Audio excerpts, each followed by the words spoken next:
অসমত প্ৰধানমন্ত্ৰী নৰেন্দ্ৰ মোদী উপস্থিত হোৱাৰ পিছত ভাষণ প্ৰসংগত অসমৰ বাবে কেইবাটাও ভাল খবৰ দিছে। পূবলৈ চোৱাৰ যি নীতি বিজেপিৰ এনডিএ চৰকাৰৰ পূবলৈ চোৱাৰ যি নীতি সেই নীতিৰ বাবে অসম আজি বিকাশৰ দিশত কেনেদৰে আগুৱাই গৈছে, অসমত কেনেদৰে বিকাশ সম্ভৱ হৈছে সেই সন্দৰ্ভত প্ৰধানমন্ত্ৰী নৰেন্দ্ৰ মোদীয়ে ভাষণ প্ৰসংগত কিছু কথা উল্লেখ কৰে।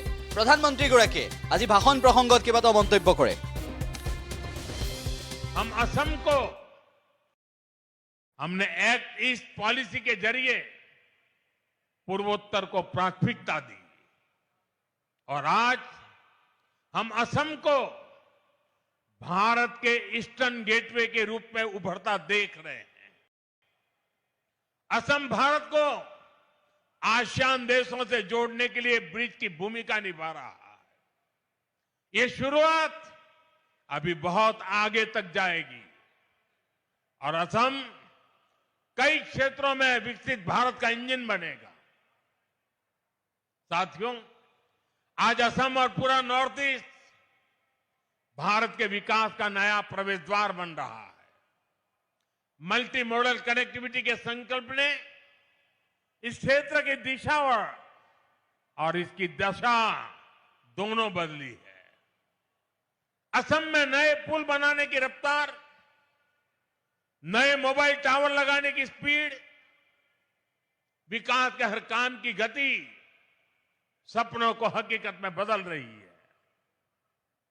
ब्रह्मपुत्र पर बने पुलों ने असम की कनेक्टिविटी को नई मजबूती और नया आत्मविश्वास दिया है।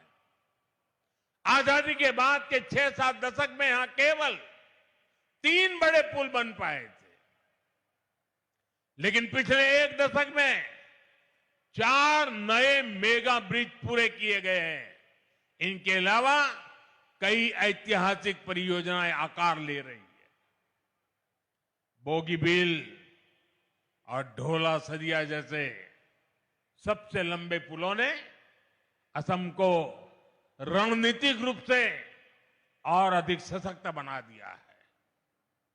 रेलवे कनेक्टिविटी में भी एक क्रांतिकारी बदलाव आया है।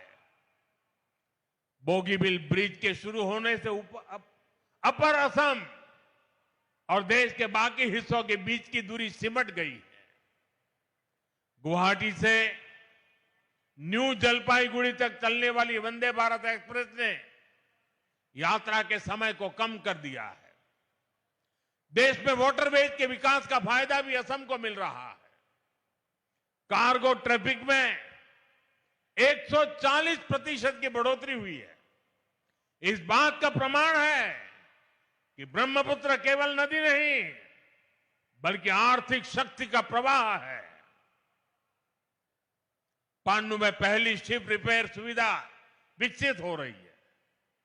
वाराणसी से डिब्रूगढ़ तक चलने वाली गंगा विकास क्रूज को लेकर उत्साह है।